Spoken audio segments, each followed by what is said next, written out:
11. For the music director by David. In the Lord I have taken shelter. How can you say to me, flee to the mountain like a bird? For look, the wicked prepare their bow. They put their arrow on the string. They shoot in the darkness at the morally upright. When the foundations are destroyed, what can the godly accomplish? The Lord is in his holy temple. The Lord's throne is in heaven. His eyes watch. His eyes examine all people. The Lord approves of the godly, but he hates the wicked and those who love to do violence.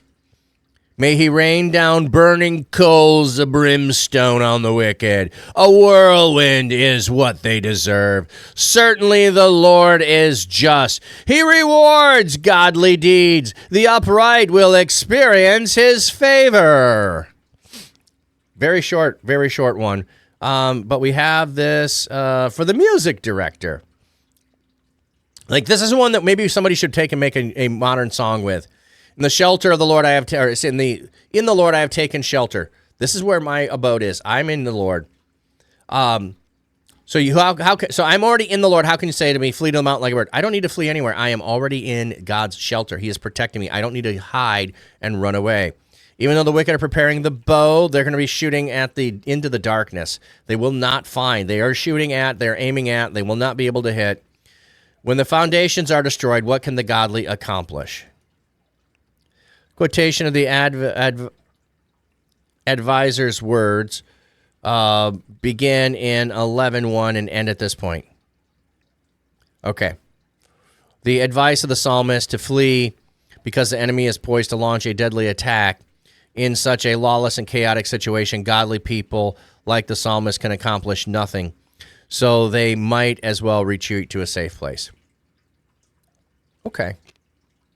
But the Lord is in his holy temple. The Lord's throne is in heaven. His eye watches. His eye examines all people. The Lord approves of the godly. But God hates the wicked and those who do violence. Let me see what word we have here. Sense of despises. Okay, we got to go look that up. Psalm 11. Finally looking up a word today. You notice we don't look up as many words when we do New Testament. I'm just so much better at picking up things I want to look at in Hebrew than I am in Greek. God hates. So that is verse 5.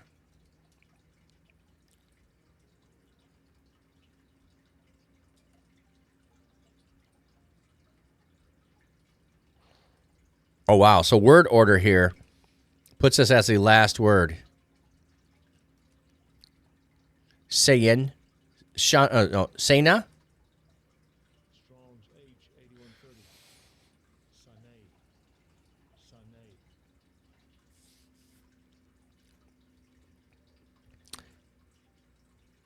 So in the sense that it could be his foe.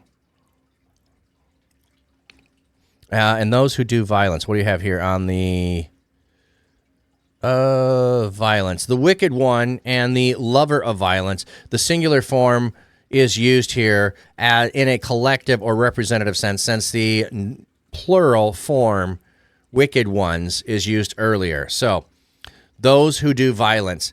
So, this is one of the things that we kind of overlook, right? We kind of overlook the number of times that lack of hospitality and violence towards exploitation of others is the thing that God keeps saying the cry goes out to. The cry of the widow, the poor, the orphan. Why do those cries go out? Because violence and oppression happen to them.